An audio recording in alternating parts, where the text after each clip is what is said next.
Muito obrigado aí pela presença e a participação do professor, muito especial. Agradecemos já aqui de forma antecipada, viu? Eu que agradeço o convite, um convite inusitado. Boa noite, Pati. Boa noite, Danilo. Boa noite, Gustavo. Pessoal aqui no chat interagindo, fiquem à vontade a abrirem as câmeras. Boa noite, Alexandre. Boa noite, José Carlos, Cleide. Muito bacana aqui ver a turma aqui participando, a quarta, início aí de mês de abril, já que inicia o mês, no meio da semana, às vezes fica tudo meio, né, atropelado, então, tipo, bacana aqui estarem participando. Bom, eu vou iniciar aqui, quero só reforçar, dar um super aviso aqui da FIA, tá? Então, a PENFIA, ela são os cursos do professor Roy, tá? Junto com o professor Felipe, os cursos tanto do MBA quanto do MBA Bank e Finanças Corporativas, tá? São turmas que temos turmas já iniciando em abril aqui e ainda tem algumas vagas ali disponíveis, turmas tanto presenciais como semipresenciais e outras 100% EAD. Então fica o convite, quem ainda não é aluno, a conhecer, né? Aqui o, o chat já colocou aqui, ó, iniciando dia 23/4, tá?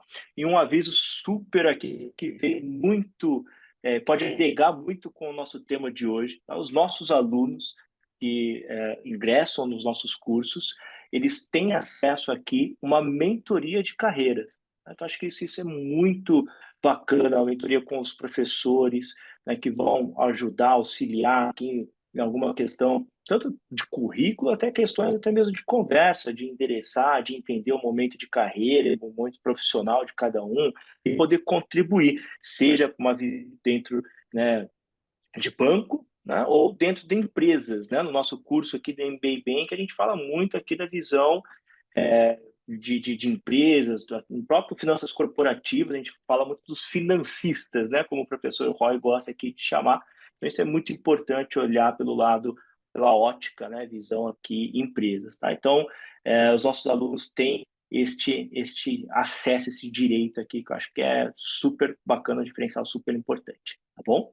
Professor Leal, novamente, muito obrigado pela sua disponibilidade, pelo seu tempo. Não tenho dúvida que é muito corrido e muito disputado o teu tempo aqui. Nos sentimos muito privilegiados em poder ouvi-lo nesta noite. É, e a bola está contigo. Obrigado, Eduardo. Obrigado a todos vocês que estão aqui, 9 da noite, altas horas, né, que já deveria estar no conforto da sua família, para quem tem filho com seus filhos, e que estão aqui querendo se desenvolver. Então, primeiro, parabéns a vocês, né? Então, por essa iniciativa e por essa vontade, né, de se desenvolver.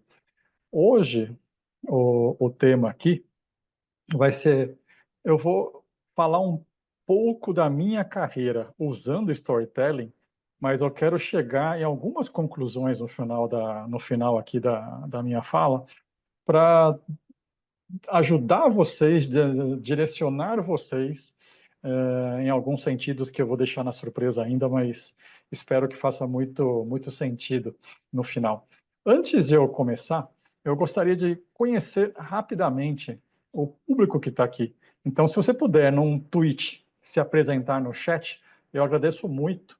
Então, você escrevendo agora, rapidamente, um pouco sobre você no chat. É bom para eu conhecer vocês e também para os seus colegas que estão aqui nessa live hoje conhecer vocês também. Então, por favor, vou dar um minutinho aqui. Eu já estou iniciando aqui o meu. Boa.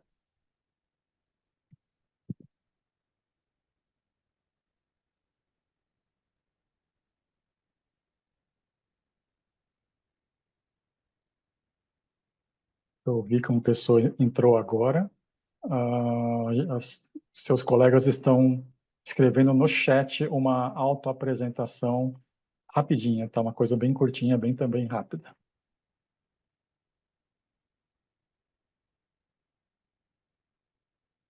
Que desde a gente teve recentemente uma palestra de FP&A, olha que legal. Ó, consultoria, mentoria em startups, olha que bacana.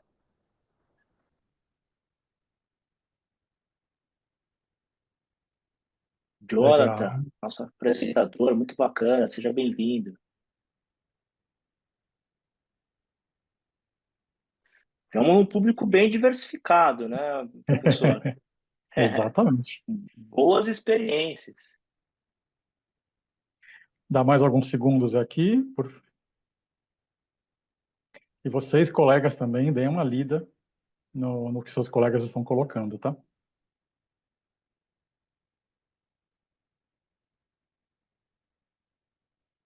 Boa. Já me situei agora já me situei melhor. Então, vou contar um pouco da minha trajetória, né? E no final, o que da minha trajetória eu consigo ajudar todos ou grande parte de vocês. Eu trabalhei 15 anos no Corporate Bank e na tesouraria do Banco Votorantim, atual Banco BV, né? Então 15 anos lá. E o auge da minha carreira financeira foi entre 2019 e 2023, onde eu fui sócio do C6 Bank, influenciador financeiro do C6 Bank, eu jamais imaginaria ser o influencer do C6 Bank, e o head de educação dentro do banco, responsável então por educação, não só de funcionários, mas de cliente. Nós treinamos centenas de milhares de clientes em educação financeira, em investimento,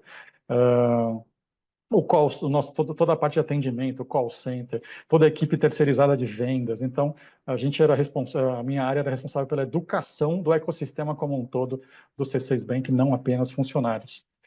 Paralelo à minha carreira financeira, eu sempre tive também uma carreira acadêmica, né? Então, eu fui por 17 anos professor de finanças do INSPER, né? Então, eu sempre fui professor 17 anos da pós-graduação do INSPER, dando a disciplina de mercado financeiro e mercado de capitais. E, e o meu auge, diria que seria, seria atualmente, que eu sou o diretor da Faculdade Sírio-Libanês, né? Então, a Faculdade Sírio-Libanês, que já tem mestrado, doutorado, pós-graduação, já há 20 anos. É que a gente que é do mercado financeiro, a gente não sabe que tem uma faculdade Sírio-Libanês, né? Mas já tem mais de 20 anos os cursos de pós-graduação lá, e começou no ano passado os cursos de graduação. Então, eu cheguei para tocar não só a pós-graduação, mas também criar a nova graduação. E estamos agora com graduação de biomedicina, enfermagem, fisioterapia e psicologia, né? E buscando autorização também para lançar o curso de medicina do Sírio-Libanês. Então, esse é meu papel hoje, então, como apaixonado em educação. Eu mergulhei totalmente agora em educação, saí do mercado financeiro, e fui parar no mercado de educação em saúde, tá? Mas a gente faz um pouco de tudo. Quem está aqui está preparado para fazer muita coisa diferente. Então, não é nenhuma surpresa para a maioria aqui de nós, tá? Para essa turma seleta, como o Eduardo colocou agora.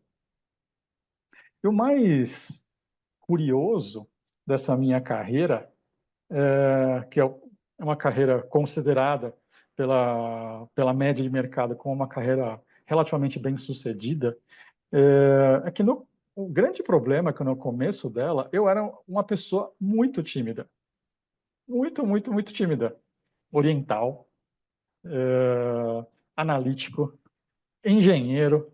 Então, o típico perfil daquela pessoa que não odeia abrir a boca, apresentação em público é um terror. Então, eu sempre tive problema com isso. A minha grande brincadeira que eu faço, sempre que quando eu estou dando um outro tema, eu faço uma brincadeira com a minha timidez, que eu falo que eu geralmente eu gosto de brincar, fazer uma aposta com alguém da plateia, ou aluno, algum do público, e eu apostar que eu sou a pessoa mais tímida que ele, e eu brinco de apostar dinheiro para provar que eu sou mais tímido. E quando a gente aposta, entre aspas, eu falo que eu nunca na minha vida eu chavequei uma menina, uma mulher numa balada, num bar, num restaurante. Assim, impossível. Se eu até hoje, no café da faculdade, se tem uma pessoa que eu não conheço, eu tenho vergonha de abordar, imagina num restaurante, num bar, para me aproximar de uma mulher, assim, impossível, impossível. E aí a primeira coisa que as pessoas respondem é, faz uma aliança. Eu estou vendo uma aliança no seu dedo, né?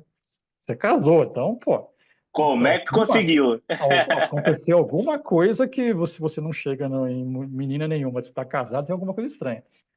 Pois é, aí eu continuo na minha timidez. A minha esposa, que eu estou casado até hoje, desde sempre, ela trabalhou comigo 6 anos no Banco Votorantim, mas trabalhar do lado do outro, um ser backup do outro, a ponto de a gente nunca ter tirado férias juntos até o nosso Olha, casamento, porque um era backup do outro na tesouraria do banco.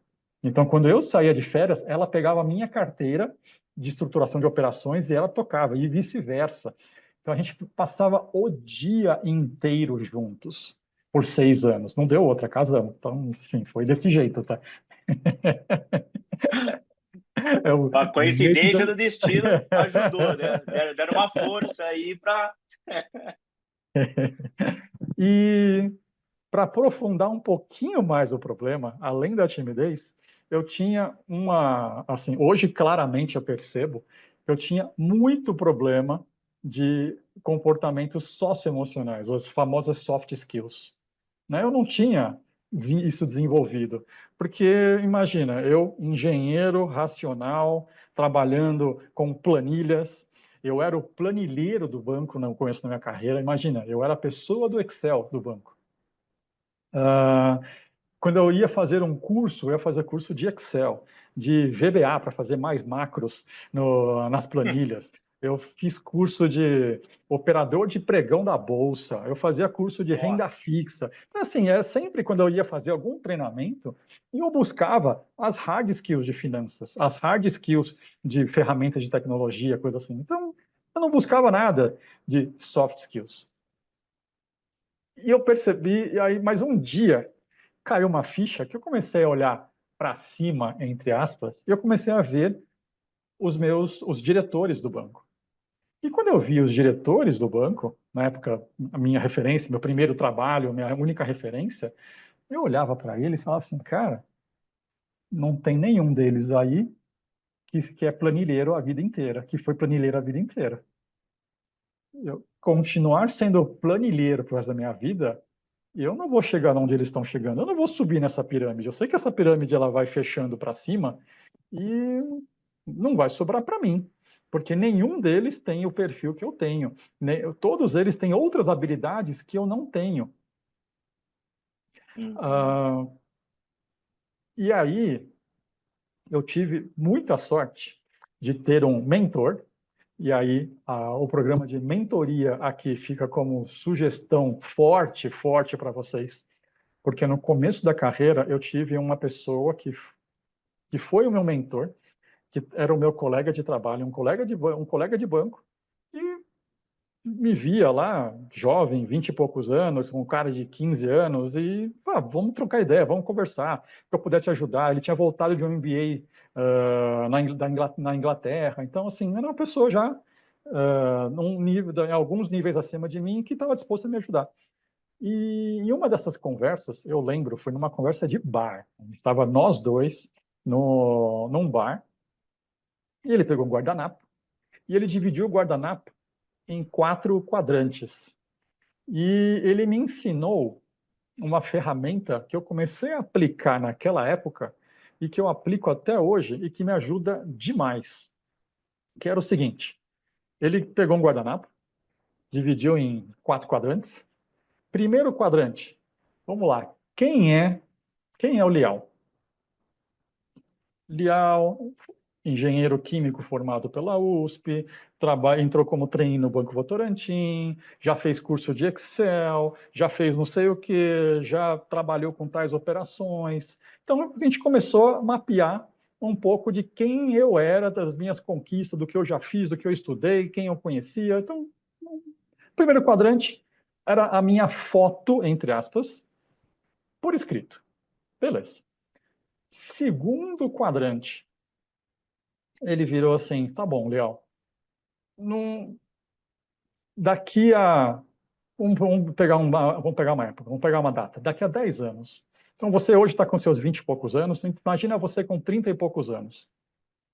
Quem você hoje conhece de 30 e poucos anos que seria uma referência para você, mais de uma pessoa que seria referência para você em carreira, em comportamento, em conhecimento? Então, me lista algumas pessoas.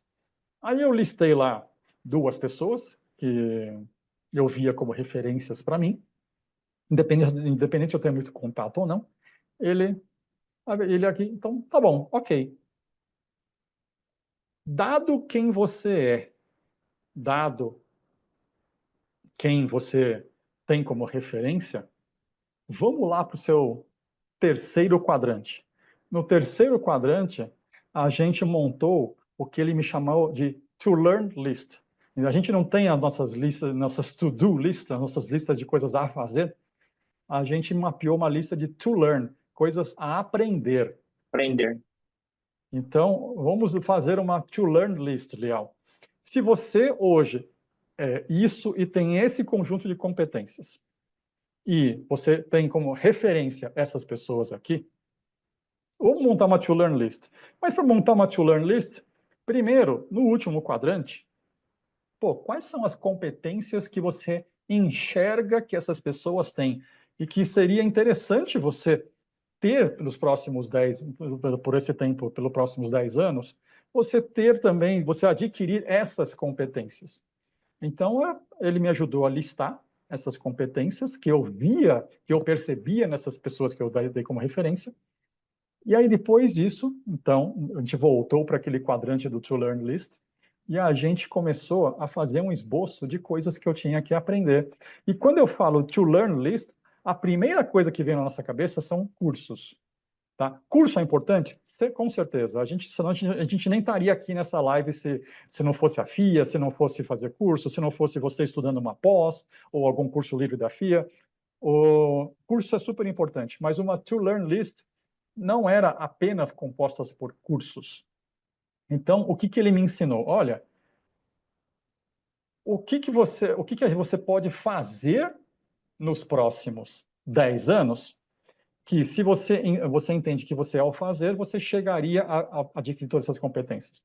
Pode ser livro para ler, pode ser lugares para conhecer, pode ser idiomas a estudar, pode ser pessoas para conversar, cursos, né? Por exemplo, na minha To Learn List, o que eu coloquei? Uma dos itens, eu lembro direitinho, era fazer uma viagem sem nenhuma preparação antecipada. Esquisito isso, né? Como To Learn List. Para estar numa Para quem é lista. metódico, para Para quem é quem era metódico, né? que nem eu e que nem alguns de vocês aqui, viajar sem planejar o passo a passo, dia a dia do que vai acontecer, assim, se você não sai planejado, você não quer viajar. E, para mim, fazia parte do meu plano, do meu To Learn List, fazer uma viagem, pegar a mala e ir embora. Não precisa ir para longe, também não é para ir para a Tailândia, para o Japão, não é isso. Mas, e eu fiz essa viagem.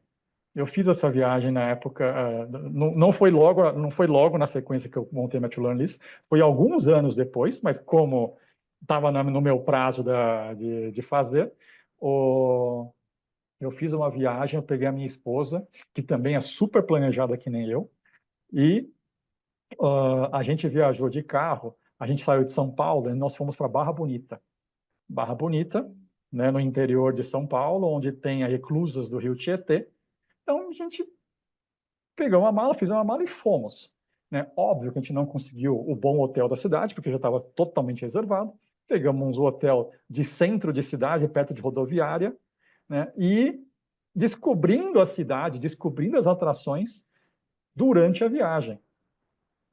E para mim, foi uma viagem inesquecível, porque tinha sido a primeira vez que eu tinha feito uma viagem, né, sem me planejar. E era importante eu ter essa experiência, porque como é que eu vou aprender, como é que eu vou lidar com as incertezas, né, da vida, da carreira, porque nem tudo sai como a gente planeja, nem toda aula que eu dou sai como eu planejo. Pô, como é que eu vou improvisar? Como é que eu vou ser natural?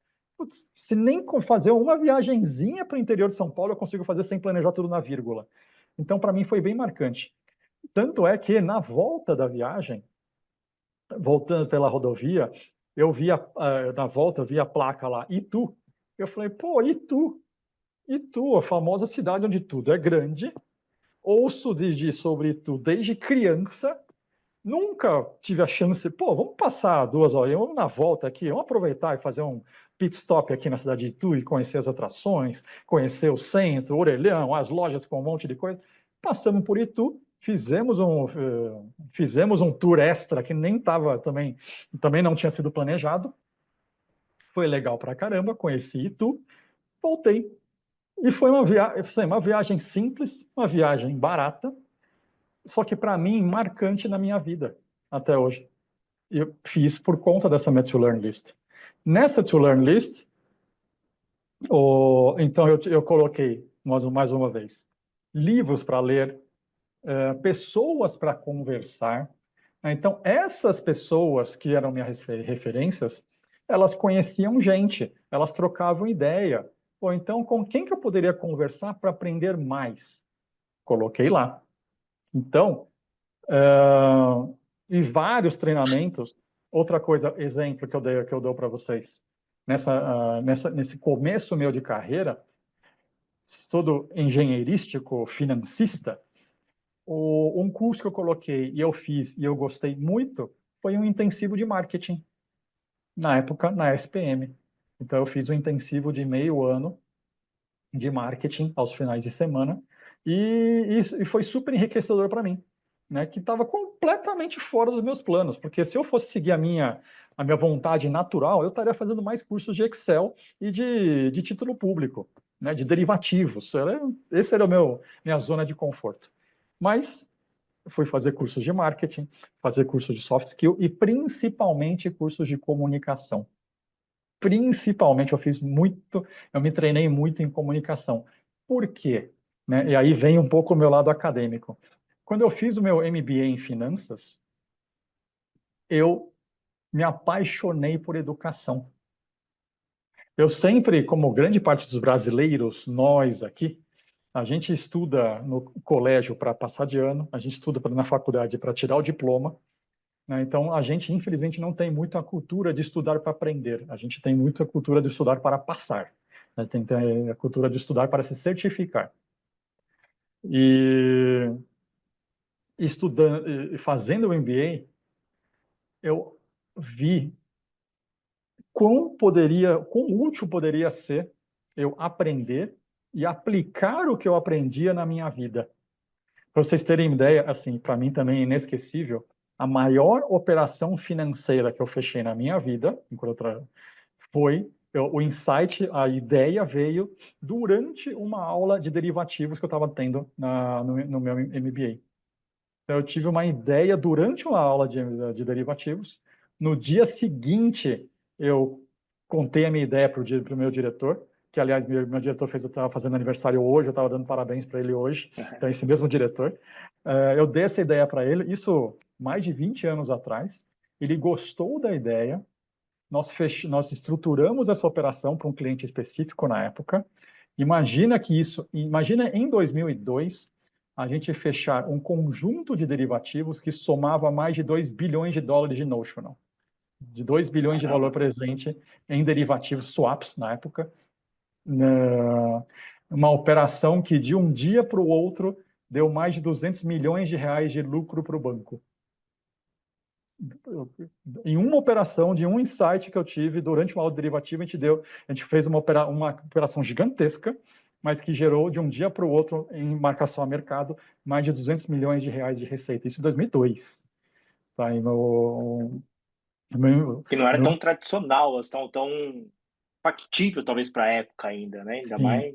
exato. E aí eu falei assim, nossa, estudar pode ser muito legal, pode ser muito útil. E aí eu me apaixonei por educação e falei para mim, quando eu terminar meu MBA, eu quero ser professor. Quero ser professor para o resto, quero ter a oportunidade de trabalhar como professor também, como uma segunda carreira junto com o mercado financeiro. E aí soma o meu problema, assim, como é que eu vou conseguir ser professor se eu sou tímido e não gosto de falar em público? Assim, não fecha as coisas, né? Então eu fiz muito, eu me treinei muito como comunicador, né? O que que significa, para mim, fazer eu virar comunicador? Hoje eu sou um palestrante profissional e hoje eu sou treinador de palestrantes, né? Então, para você ver assim, o salto possível de uma pessoa tímida que nem eu, que nunca chavecou uma mulher na vida, hoje eu consigo dar aulas de técnicas de apresentação. Eu fiz cursos de oratória, de retórica, eu fiz tratamento fonoaudiológico, eu fiz, que mais? Curso de improviso, curso de teatro, eu assisti centenas de aulas e palestras de professores diferentes, só focado na didática do professor. Então, eu sentava no fundo da sala, né, e ficava observando as aulas desses professores, não, sem focar no conteúdo e focando na forma como ele estava dando a aula. E aí eu via quando os alunos se perdiam, iam para o Facebook, ou quando ficavam vidrados nele, então eu ficava anotando. Então eu fui muito me desenvolvendo e aprendendo com os outros a me comunicar, porque eu tinha uma meta muito clara, eu queria ser professor, né? Consegui essa vaga de professor no INSPER. Eu comecei a minha carreira acadêmica como monitor de derivativos. Então, eu era aqueles monitores que davam aula de sábado, Com sabe? esse Aquela aula. exemplo, né? Com essa... Não podia ser outro. Então, eu fiquei 3 anos dando aula de sábado. Eu falo que foi um grande investimento na minha vida, porque imagina todos meus amigos saindo para festa, para praia, e eu tendo que dar aula de sábado de derivativos. Super legal. Por 3 anos, mas eu tinha uma meta, falei, isso aqui faz parte de um dia virar professor. E aí apareceu a vaga de professor, fui efetivado como professor e fiquei 17 anos como professor, no caso do INSPER, né? Professor, esse quadrante que o senhor colocou aqui, apresentou para a gente, se a gente fosse dar um nome para ele desse quadrante, seria que nome que você pensaria? Para mim, eu chamo ele de To Learn List, a lista de To coisa, learn list. a lista de aprendizados. Então, eu montei e eu periodicamente eu vou até compartilhar aqui no chat para vocês. Dá uma olhada aí no chat, ó. Deixa eu ver se eu consigo digitar aqui no chat. Foi.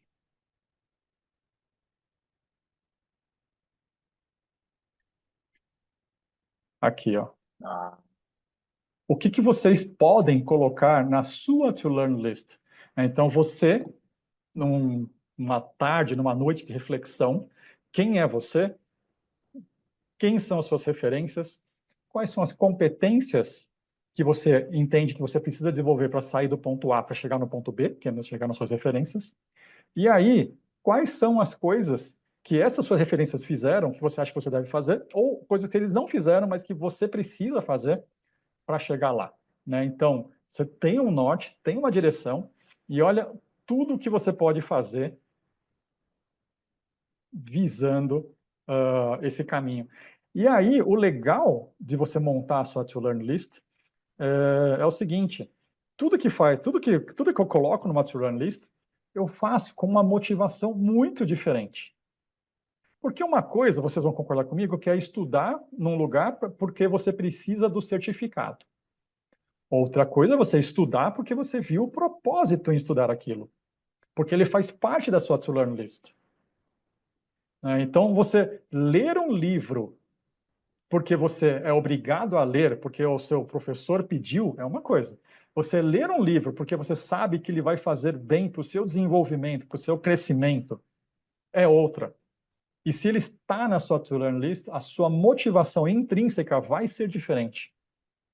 Então, a minha recomendação é vocês fazerem essa autorreflexão e criarem a sua to-learn list, porque isso me ajudou demais.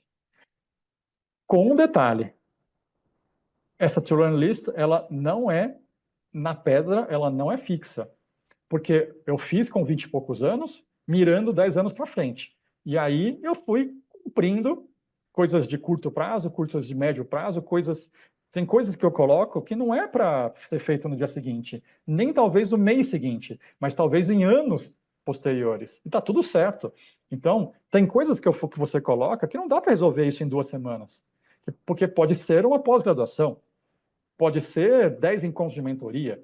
Então, não dá para você resolver isso rápido. Então, você tem um período de maturação e está tudo certo. Uhum. Só que cuidado para não achar que você precisa cumprir tudo isso, porque passado alguns anos, as suas referências mudam. O seu norte dá uma mexida, né? Ele não muda radicalmente, geralmente, mas ele dá uma mexida, o seu norte muda. Quando eu cheguei na idade que eu cheguei da minha primeira to learn list, eu nem queria mais ser as pessoas que eu tinha colocado como referência. Eu já tinha outros interesses, né? E aí a minha to learn list foi mudando. Só que o que acontece é que quando eu vou cumprindo o que eu coloquei para mim, para minha carreira, para o meu desenvolvimento, eu faço com uma motivação tão grande que é muito mais fácil, é muito mais fluido, né, para você conquistar isso. E nunca eu cheguei a ser o que eu tinha me colocado como referência. Eu nunca cheguei no cargo daquelas pessoas ou na função daquelas pessoas, mas eu sempre fui por caminhos muito positivos e eu tenho muito orgulho da carreira que eu construí, né? Nesse caminhar, alguns anos atrás, quase uma década atrás, eu saí do Banco Votorantim. E quando eu saí do Banco Votorantim, eu já tinha guardado um dinheirinho, eu estava começando os meus 40, ou começando o meu Zenta. Falei assim, pô, agora é a minha hora, agora é a minha chance de trabalhar 100% com o que eu sou apaixonado, que é educação. E aí eu tinha algumas possibilidades, assim, eu não queria mais voltar para o mercado financeiro, então eu tinha algumas possibilidades, ou virar professor em tempo integral, ou virar consultor, ou assim, e no final das contas eu falei assim, o meu diferencial, se eu virar professor, eu vou entregar todo o meu diferencial, para quem é do mercado financeiro aqui, eu vou entregar todo o meu alfa para a escola ou para os meus alunos, eu não vou conseguir capturar, porque eu vou ganhar uma hora a aula fixa de professor, e o meu diferencial, que é justamente a didática, didática não vale bônus, didática não recebe mais, o professor não ganha mais por ser mais didático, né? Ele ganha mais por ser doutor, por ser pós-doutor, e não por ser mais didático. Então, o meu grande diferencial que eu desenvolvi na minha carreira por conta de comunicação, eu falei assim, o único jeito de eu capitalizar isso seria empreendendo. Então, eu resolvi empreender, eu fundei a minha startup com a minha sócia, eu captei investimento anjo, captei investimento anjo de 17 anjos na época, comecei a tocar a minha startup de educação, quase quebrei algumas vezes. O quase quebrei algumas vezes, assim, abrindo para vocês aqui, é desesperador, tá? A curva J das startups, né? Então você vai consumindo caixa, caixa, caixa, caixa, até você conseguir virar e voltar.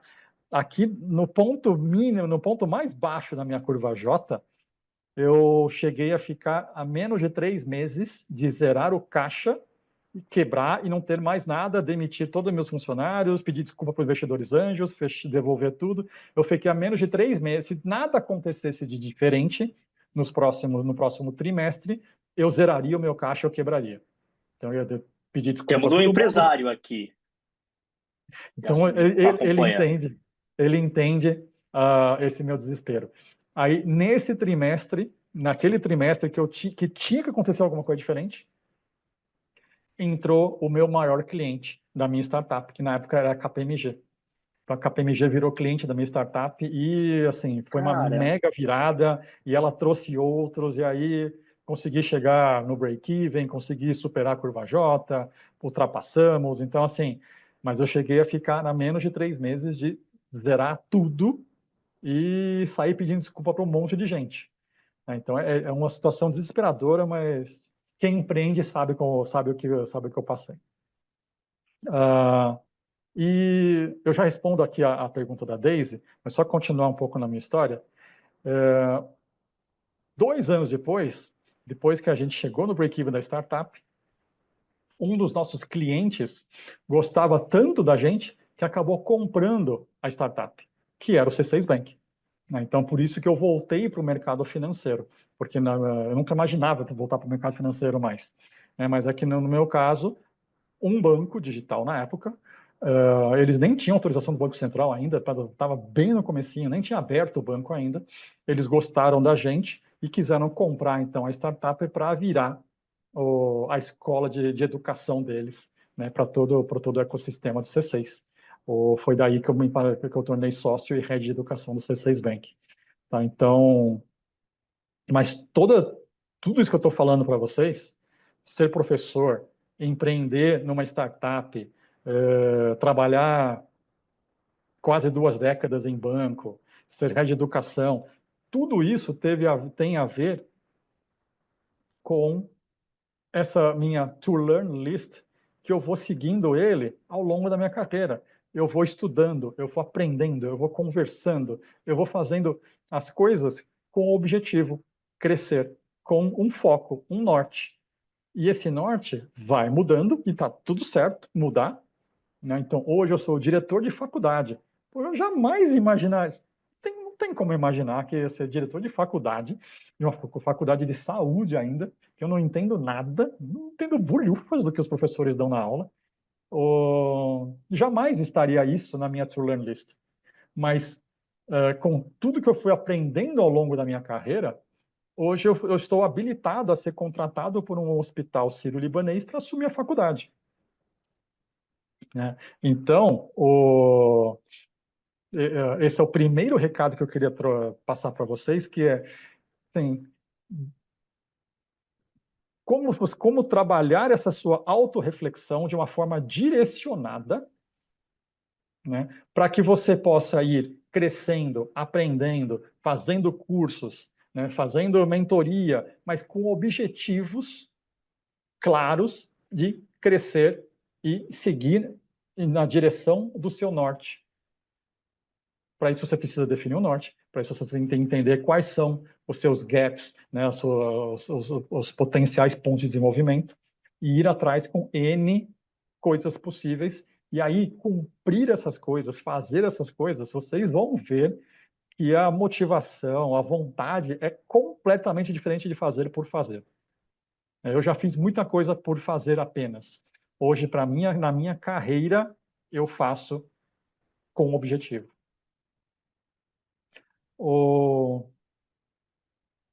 Respondendo aqui a pergunta da Daisy, como costuma se preparar para apresentações em público? E alguma dica em específico de storytelling para apresentações da diretoria e alta liderança? Sim, Daisy.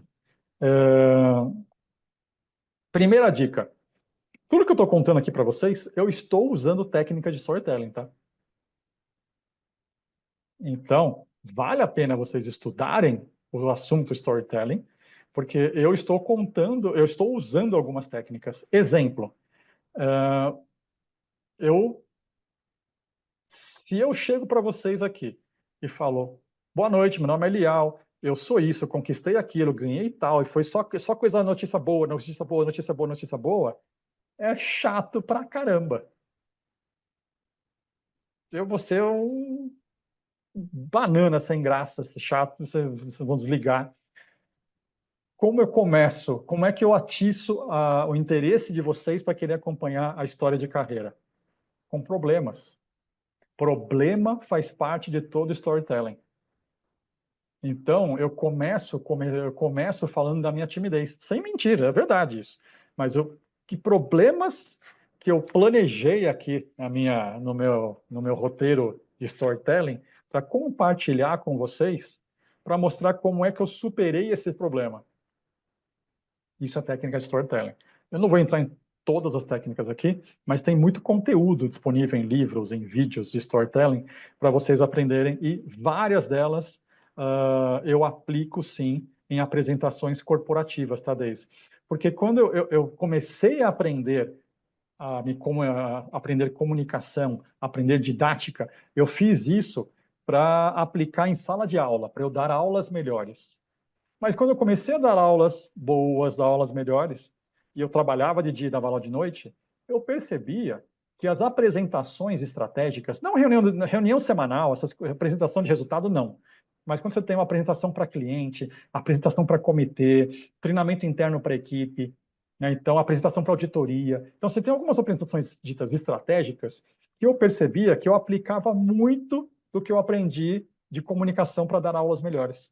E storytelling fazia parte, tá?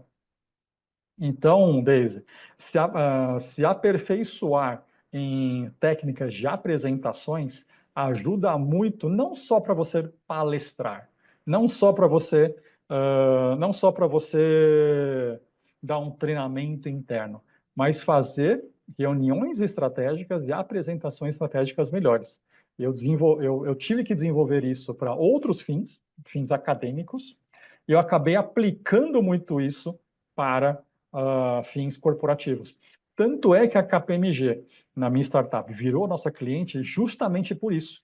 A gente treinou quase 1.000 consultores e auditores da KPMG em apresentações. Por quê? Porque eles eram muito técnicos, eles tinham muito conteúdo, assim como vocês. Script. Muito, sim, muito conteúdo, eram referências no que eles faziam, mas na hora de se apresentar para um cliente, vender um projeto, defender um projeto internamente para o board, eles tinham problema, eles travavam, né? Não conseguia vender a ideia. Então, a gente treinou mais de 1.000. Do estagiário, trainee, que entrava na KPMG, aos sócios masters dentro da KPMG, justamente com esse skill de apresentação para pessoas técnicas, que normalmente nós aqui nesse grupo, nós somos muito mais técnicos. Eu também, eu me considero muito técnico. Lembra que eu era planilheiro, lembra que eu sou apaixonado por Excel, né? Mas eu tive que me desenvolver por questões acadêmicas, para eu dar aulas, porque eu queria dar aula, queria ser professor, e eu acabei aplicando tudo isso na vida corporativa. Tá? Então, Daisy, sim, vai atrás desse conteúdo, vai atrás de técnica de apresentação, vai atrás de storytelling, porque isso te ajuda demais na sua carreira, na sua carreira corporativa também, ok? O Ralph está perguntando aqui, deixa eu ler. Para a apresentação de resultado, onde tem alguns assuntos sensíveis, ou chamar atenção para um ponto negativo, mas nem sempre as pessoas gostam de ouvir, tem alguma dica? O Ralph, o grande ponto aqui, quando tem assunto sensível e ponto negativo e tudo mais, você precisa fazer uma conexão antes. Tá? Então, antes de você simplesmente dar a notícia ruim, porque a notícia ruim, geralmente, ela é abstrata. Ela é um número, ela é um gráfico, ela é um resultado, mas assim, não é uma coisa tão tangível. Então, normalmente, o que a gente faz é partir do concreto para o abstrato. Então, o que é o concreto? O concreto pode ser um depoimento, pode ser um exemplo, pode ser uma foto, pode ser uma notícia de jornal, pode ser um vídeo. Então, alguma coisa concreta que o seu público ao ver aquilo concreto, ele consegue tangibilizar o conteúdo. Quando você abriu a cabeça do seu público com alguma coisa concreta, aí você colocar o seu conteúdo, o seu conceito, que ele é mais abstrato. E aí, esse abstrato, ele vai estar muito mais conectado já na cabeça do seu público para ele entender e absorver melhor. Ok? Ralph, atendeu a pergunta? Beleza. E aí, outra coisa que a gente está chegando no quarto final da nossa conversa aqui, então, o primeiro grande ponto que eu queria trazer aqui para vocês é justamente esse achar o seu caminho, e o achar o seu caminho e viver o seu caminho. Eu vivo com a minha to-learn list, eu vou seguindo na minha carreira, ticando, fazendo coisas que eu vou definindo, tendo referências para frente, e esse é o meu caminho que eu vou seguindo, cara, de verdade, com muita felicidade, com muita satisfação ao fazer isso. Mas eu queria também deixar muito claro para vocês aqui um segundo ponto, que é não fica, eu vou usar o termo correto em português, claro, tá? Não fiquem pagando pau apenas para os vencedores. Pagar pau para vencedor, assim, é você ficar dando parabéns para ganhador de Mega Sena. Porque, assim, o acaso, a sorte envolve, assim, a sorte envolve tanto, assim, é tão influente nas nossas vidas, nas nossas carreiras, que, assim, pô, você ficar além dos biografia dos grandes vencedores, dos grandes empresários, dos grandes... Cara, toma muito cuidado com isso, porque tem muita gente muito boa, só que tem alguns que são sorteados pela vida, que a oportunidade estava lá, aproveitou e deu tudo certo, e parabéns. Cara, mas está cheio de gente aí que é tão boa, ou até melhor que essas pessoas, e que a oportunidade, ou por N razões, não bateu na porta da pessoa. Tá? Então, cuidado de achar que você tem alguns ganhadores e um monte de perdedor na vida, porque não é assim. Vou te dar um caso meu. Porque as pessoas olham para mim e falam assim: pô, Leal, você é um puta empresário de sucesso, criou uma startup, vendeu para um C6 Bank, puta banco bacana, virou sócio do CC. Legal. O que ninguém sabe é que eu vendi a minha startup em agosto de 2019. Agosto de 2019, 4 meses depois, começaram os primeiros casos de Covid. Se eu tivesse demorado 5 meses para vender a minha startup, eu teria quebrado. Eu não estaria aqui contando essa história. Eu não estaria sendo convidado para contar essa história. Porque eu seria mais um que abriu uma startup que quebrou, fechou, não teria sido sócio de banco, e a diferença foram 4 meses.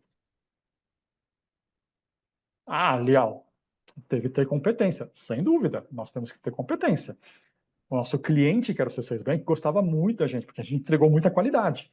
Legal. Mas competência tem um monte de gente, um monte de empresa que tem competência também. Mas tem um fator sorte, fator aproveitar as oportunidades, fator acaso, que, que faz com que alguns deem certo. Eu conheço muita gente muito boa, e que, infelizmente, não deram certo até hoje. Mas eu gosto de estar com eles. Eu gosto de conversar com eles. Eu gosto de aprender com eles.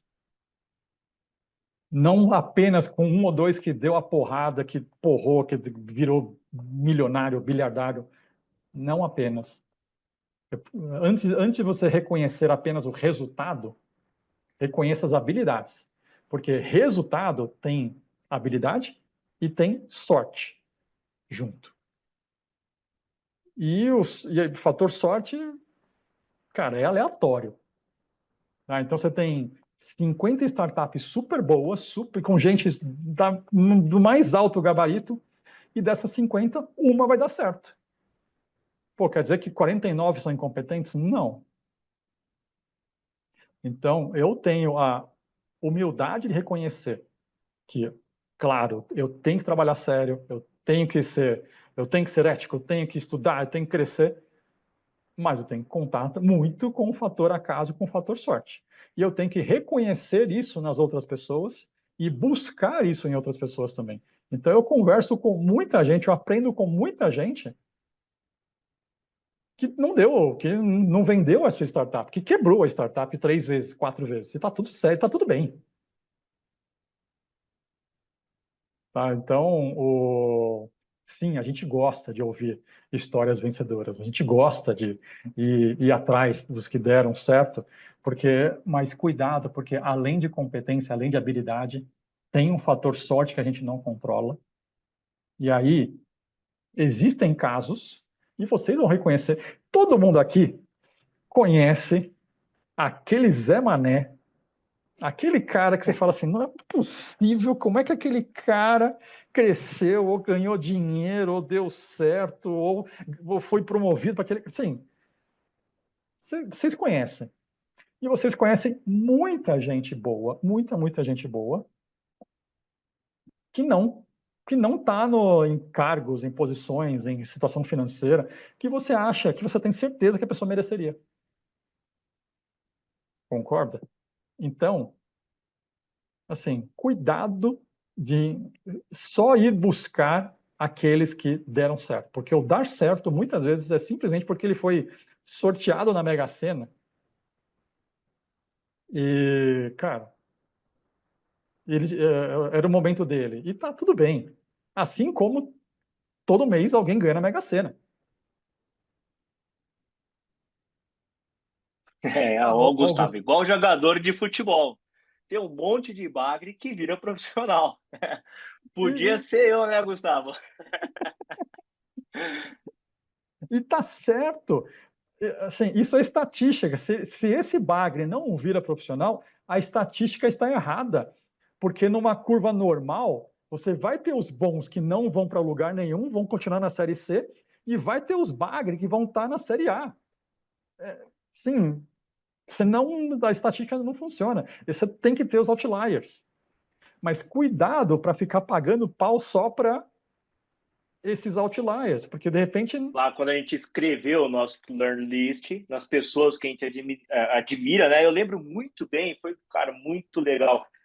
Na minha época mais novo, né?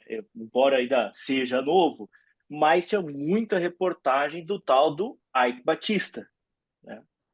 E depois você vai amadurecendo, aprendendo, estudando, conhecendo, e você vê, poxa, né? Paguei pau, talvez para o cara errado, talvez um exemplo assim, mas lá no nosso To Learn List, então a gente colocar outras pessoas, né? Outras profissionais que, como você disse, às vezes o cara quebrou 4 vezes, mas ele tem muitos ensinamentos que a gente pode aprender, né, com ele.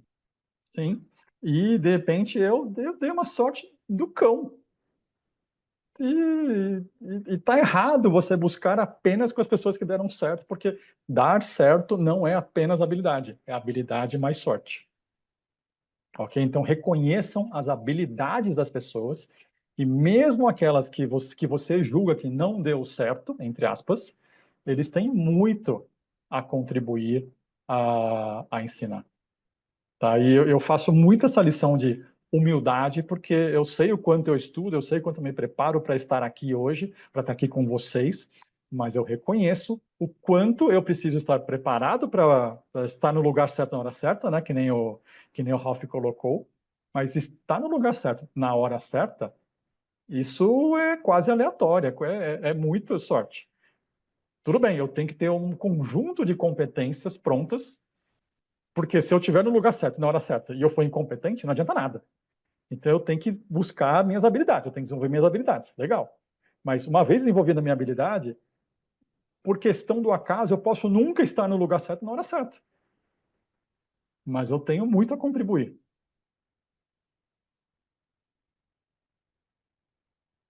Perfeito, perfeito. Sem desmerecer vocês que vieram hoje conversar com a gente aqui, tá?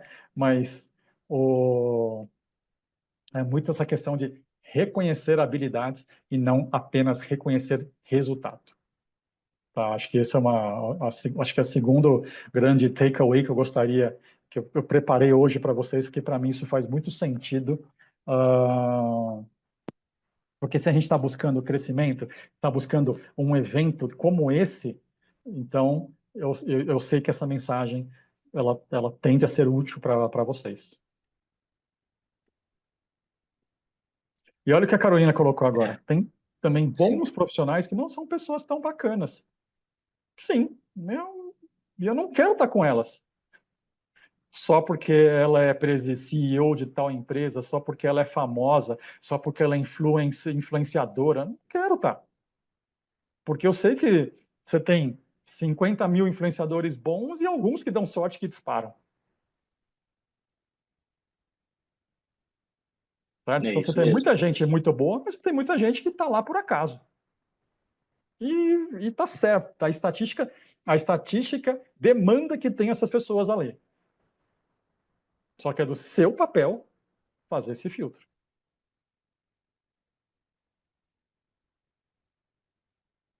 Ok, Ok. E para a gente fechar aqui, professor, eu sempre peço que eu gosto muito, né, de leitura de livros e eu não posso perder aqui a oportunidade de pegar algumas insights e dicas aqui com o professor. Então, se o professor puder deixar aqui um livro, pode ser técnico, né, dentro dessa questão do storytelling, apresentação e tudo mais, ou pode ser um outro livro que fora desse contexto, mas que tragam vários insights ou que trouxe vários insights para o professor. Qual sugestão final o professor deixaria para a gente de leitura, seja de vida ou profissional, técnico? eu vou sugerir um aqui. Deixa eu clicar na imagem. É,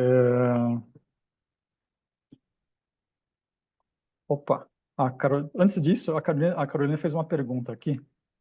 Se o resultado não é determinante para medirmos uma habilidade, quais outros parâmetros seriam esses medidores?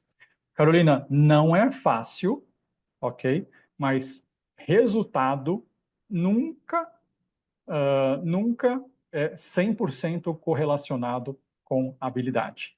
Então, deixa eu fazer um exemplo, que é um exemplo do livro que eu vou indicar daqui a pouco. Vamos pensar em tomada de decisão. Você encheu a cara no bar, ok? Você está de carro e você decide voltar de carro para casa.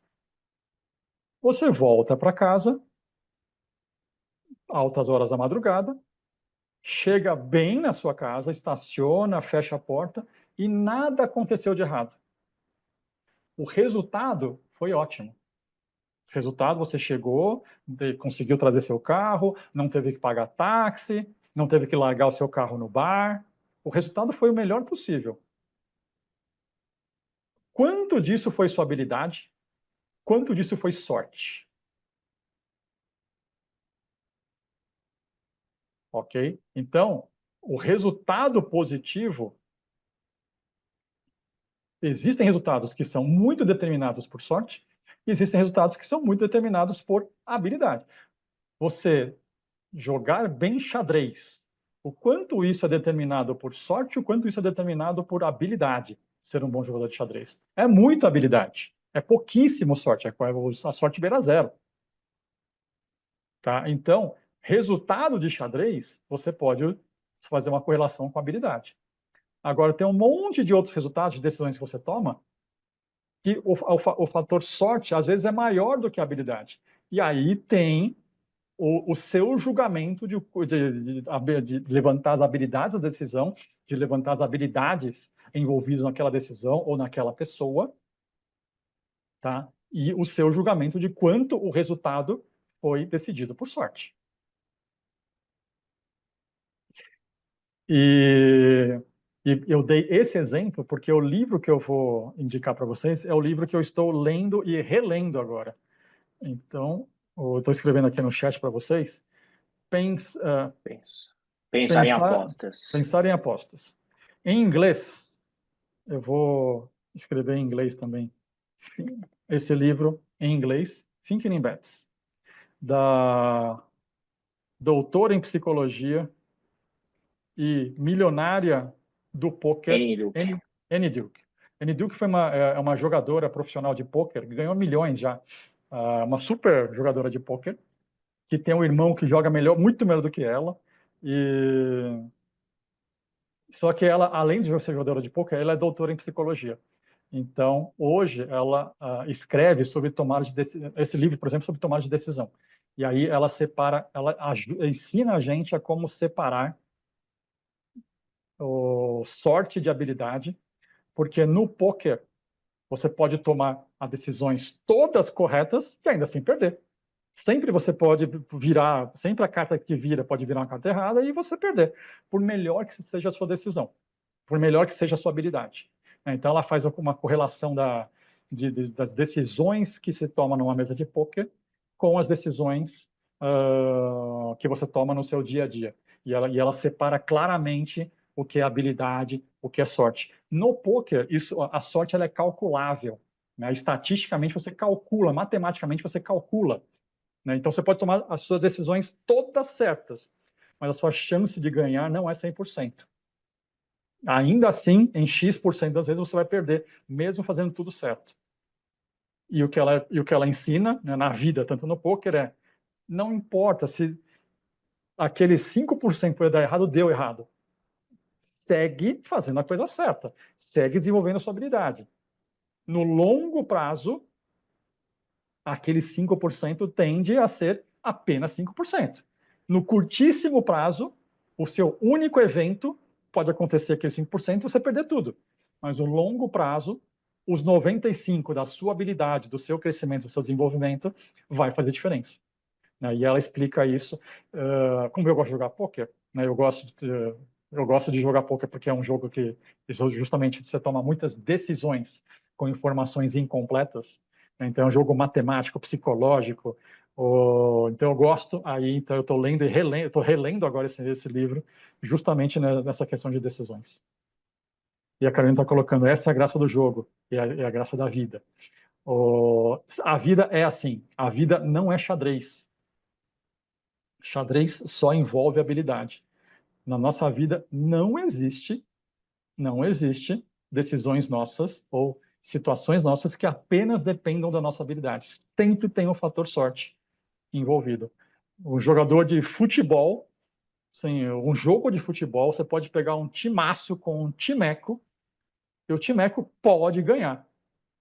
A bola do timaço pode bater na trave e sair. Né? A bola do timeco pode desviar num jogador e entrar. E pode acontecer o resultado. Assim, não é só habilidade. Nada é só habilidade. Nada não. Xadrez é só habilidade. Go é um jogo oriental, é só habilidade. Mas são jogos muito restritos. O resto da nossa vida, decisão corporativa, mercado financeiro, esquece. Assim, não é só habilidade. Mas, Esse, quanto mais habilidade você tiver, né, mais você se ajuda. Isso aí é realmente muito importante, viu, professor? E tem um time de futebol aqui no estado de São Paulo que acontece muito isso. Tem muita habilidade, que é o time do Corinthians, mas não consegue entregar muito isso, né? Mas, brincadeiras à parte, acho que tem uma última pergunta para a gente fechar aqui com chave de ouro. E a turma está, né, muito interativa aqui, é um tema excepcional e o professor com muito domínio. Mas a Anne, acho que é assim, que é o nome dela, Anne Caterine, se não for, me perdoe, mas ela coloca aqui um ponto muito importante, né? Que eu acho que isso, eu até coloquei em cima ali a questão de resiliência, né? Mas o professor pode colocar melhor aqui. Ela fala assim, olha, quando nós vamos construir, ou quando o senhor for construir a sua to-learn list, né? Os itens que foram ali para alcançar os seus objetivos, isso não te deixava muito ansioso para que alcançasse aquilo que você almejava com mais rapidez ou tão logo, né? Geralmente, quando ela usa esse método, ela sente essas emoções, né? Por N motivos, N emoções. No caso, eu falei da resiliência quando o professor citou a questão, né, do empreendedorismo, né, que tem que ser muito resiliente o empresário, e também nós, profissionais ali, para às vezes ter aquela virada de chave, né? Como que lidou com isso? Como que o professor lidou com isso? E se tem alguma dica? E claro que ele tem, né, Anne? Como que a gente pode controlar essas emoções? Boa, obrigado pela pergunta, Anne, porque você me lembrou de um ponto que agrega muito, que eu não aprendi com esse meu mentor, mas que hoje, quando eu ensino a To Learn List, eu agrego uma coisa a mais que eu não tinha falado aqui, que aproveito essa deixa, que é o seguinte: quando você lista a sua to-learn list, e lembra que ao listar é sempre verbo para no infinitivo não começar. Ler, ler tal coisa, conversar com tal coisa, vivenciar não sei o quê. Então, uma to-learn list, assim como uma lista de plano de ação, uma lista de to-dos, são verbos de ação para você cumprir, tá?